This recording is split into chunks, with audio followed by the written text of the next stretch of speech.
Good day and greetings from the Great White North. My name is Prickly Poo and welcome to day 265 of a year of change. Today we're going to sort of revisit or touch on stuff that we talked about yesterday. I'm just going to carry it into today. I'm not going to go off on a rant again about vegetarians and vegans and all that stuff because I got that out of my system and I didn't explain myself very well anyway. One good thing, it did sort of start a little back and forth between me and someone on MyFitnessPal, so hello.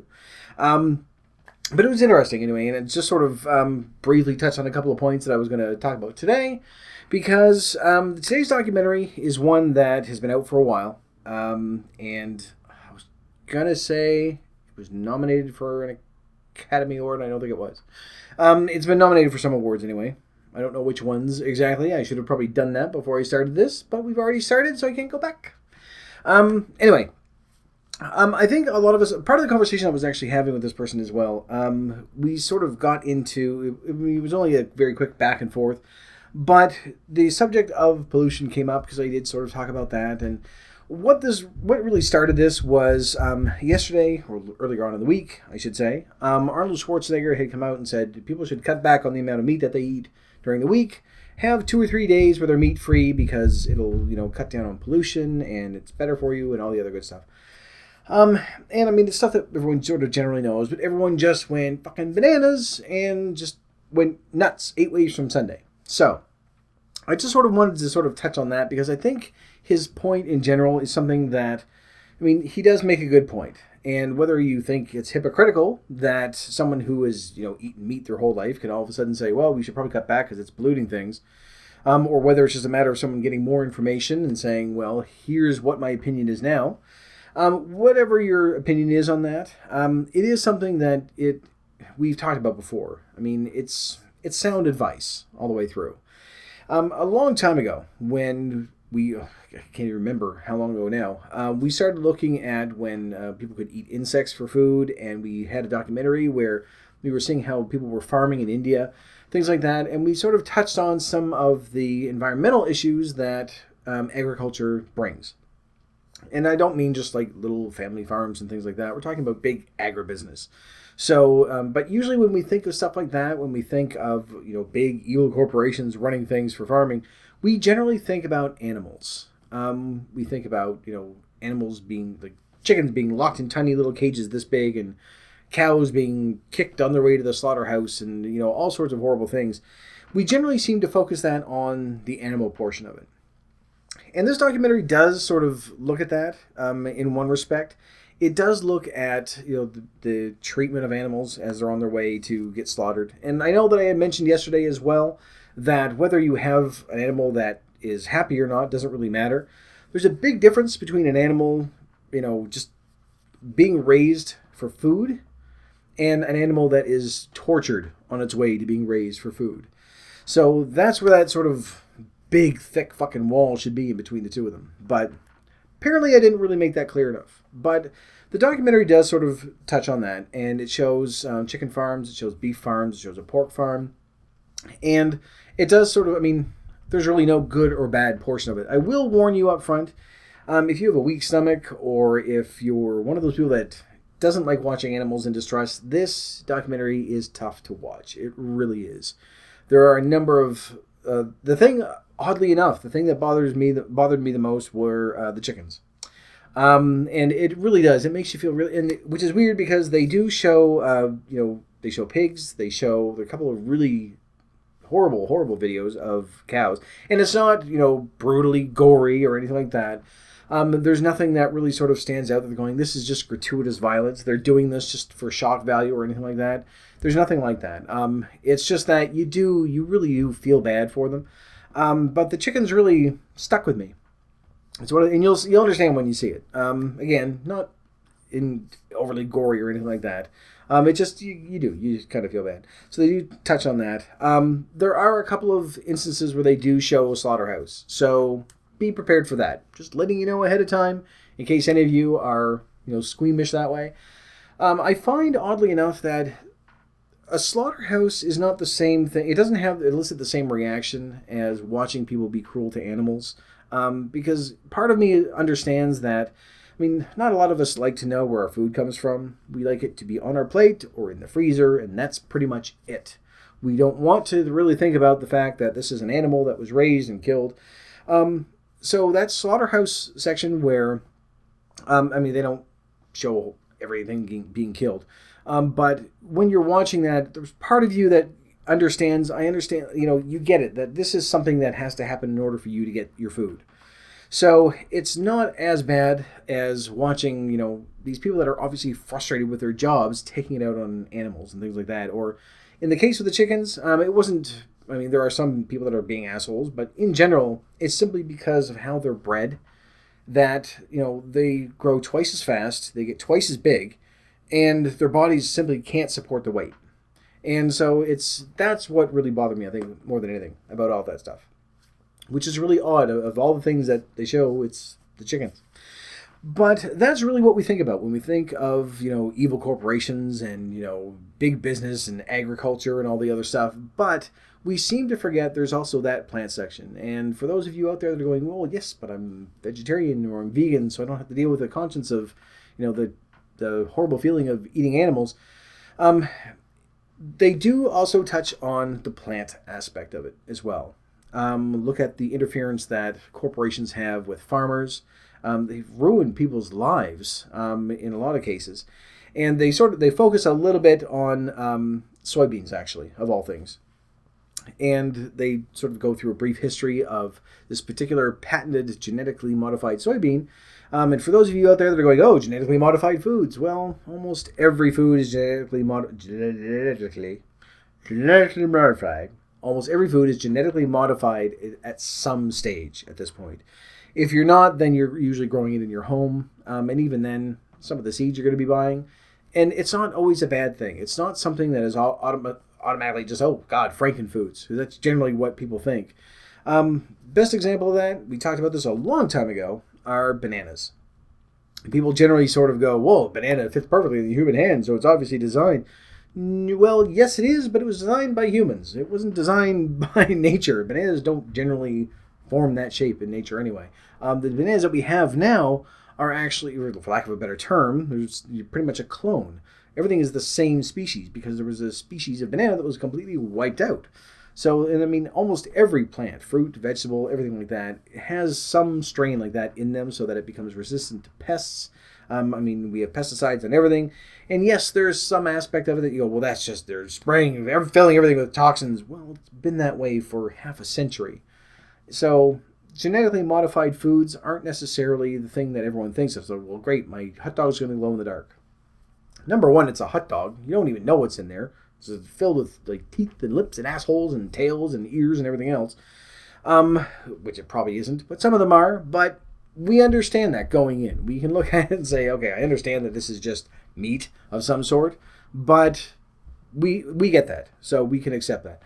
But the genetically modified stuff, that's been around for a very, very long time, and it's not always a bad thing. There are, they do this so that it's resistant to disease, that it's resistant to pests. Part of the reason why we're all so fat now is because we don't have this shortage of food. Everything's in just incredible abundance. So they do talk about the both the animal aspect of agriculture and the plant aspect as well. The plant really sort of focuses more on the people working, the farmers and things like that. They do talk about a couple of farmers that basically try to go out on their own and were just pretty much steamrolled over by corporations because even though you're bringing up a tiny fraction of a 1%, that's something that we could take. That's that profit that we could take. And I understand that businesses in general are looking for that, that bottom line, that profit margin that they need. But they do sort of look at a lot of the stuff that goes really, really far overboard for a lot of it. So the documentary's been around for a very long time. So Food Inc. or Food Incorporated, however you want to look at it. I am talking. Do you mind? You do this every day, every week now. This has been a new thing. Stop it. Anyway, sorry. Excuse me. Very rude. But it has been out for quite a while, and it's an eye-opener. It's tough to watch at times. Not so much the plant aspect of it, because it's really sort of people talking back and forth. There is a story that some of you may find a little more difficult to deal with than the animals, and it's a food recall that was done on a plant. I can't remember which one it was. It was a vegetable that the company neglected to do a recall on. They knew there was E. coli in it. They knew that there was contamination, and they didn't do a recall. And this woman's son ended up dying. He's very young kid. And so she tells her story, and she finds out, that they knew. And even during her interview with the documentary people, she was still a little hesitant to go into a lot of detail on it because just what she's dealt with over the past few years. So it is difficult to watch when you're looking at, her and her family, and then, the animals and things like that. And again, it's not tremendously gory. They do show sort of a local farmer, a local chicken farmer, slaughtering his animals and preparing them while he's talking away. So, and that sort of opens you up to the fact that, yes, the animals might not be trapped in tiny little cages, but Jesus, you're still killing animals for food. And I know that it is one of those things that it's a reality that we have to deal with. But I think that there is a big difference between saying, these animals are kept, they're fed, they're content. They don't have to be super happy. They're content. But there's a big difference between that and being cruel.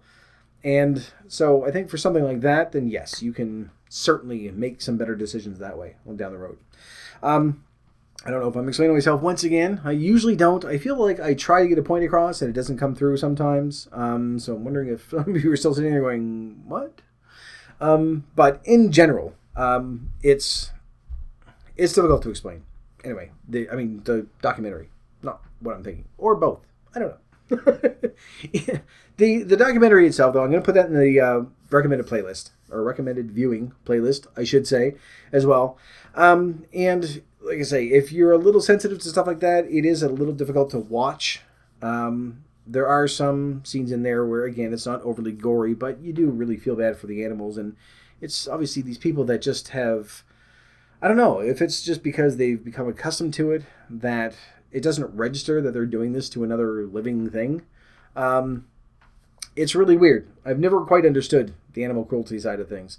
We've seen some of the horrendous videos that are out there from time to time. This isn't well over the top. This isn't something that you're going to look at and go, oh my God, well, there's blood everywhere, and they're punching and kicking and stabbing things. There are little snippets here and there, but overall, I think it's just to show, these are the extreme examples. And that's one thing that this documentary does very well. It does try to keep things open and realistic and say, this happens. These are some of the more extreme examples of it, but this isn't what it's like all day, every day with absolutely every creature. These are, the worst of the worst that they show, and whether it's with plants or animals. So I think it's a very balanced one. It doesn't go well over the top to try to be overly dramatic. It also doesn't stand up and try to defend, people that are doing shitty things. They've offered to interview some of the companies for the documentary, which they refused. And you can find out more information about it as well when you go up and sort of take a look. It's been around for a very long time. And just the follow-up to it as well. They had a bit of backlash from some of the other companies. They do actually talk about another person, Oprah, who had a bit of a backlash when she had said, no, I'm going to stop eating hamburgers or something like that. And they just then the companies went after her, saying, oh, well, you've defamed our product. Anyway, I'm completely lost now as to where I need to go with this.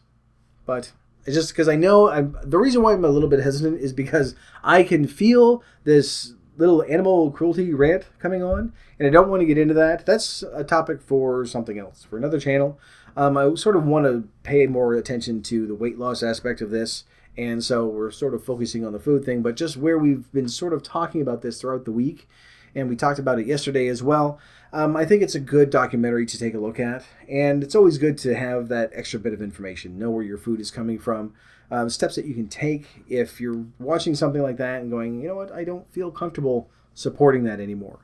It is difficult because if you're not buying from, the bulk cheap food, at supermarkets and everything else, then you're going to be paying 2 and 3 times as much, and that's why it becomes so difficult.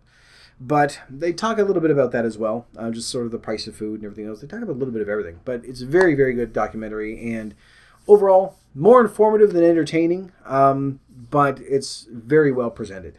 So you won't be. It's not like a lecture.